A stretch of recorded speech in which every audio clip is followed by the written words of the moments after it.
أعوذ بالله من الشيطان الرجيم. بسم الله الرحمن الرحيم.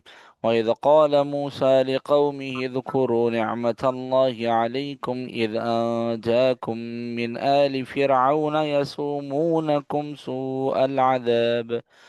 يسومونكم سوء العذاب ويذبحون أبناءكم ويستحيون نساءكم وفي ذلكم بلاء من ربكم عظيم. وإذ تأذن ربكم لئن شكرتم لأزيدنكم ولئن كفرتم إن عذابي لشديد. وقال موسى إن تكفروا أنتم ومن في الأرض جميعا فإن الله لغني حميد. ألم يأتكم نبأ الذين من قبلكم قوم نوح وعاد وثمود والذين من بعدهم لا يعلمهم إلا الله.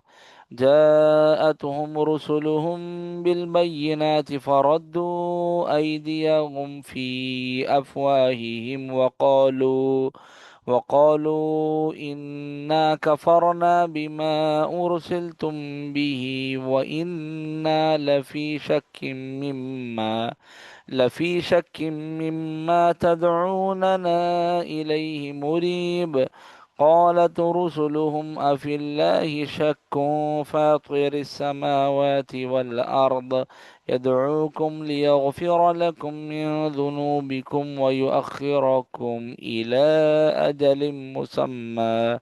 قالوا إن أنتم إلا بشر مثلنا تريدون أن تصدونا عما كان يعبد آباؤنا فأتونا بسلطان مبين.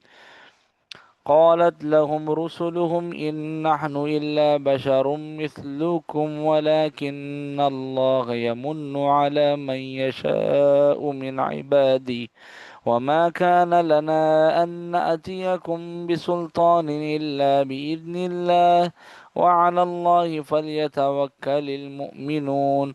وما لنا ألا نتوكل على الله وقد هدانا سبلنا ولنصبرن على ما آذيتمونا وعلى الله فليتوكل المتوكلون.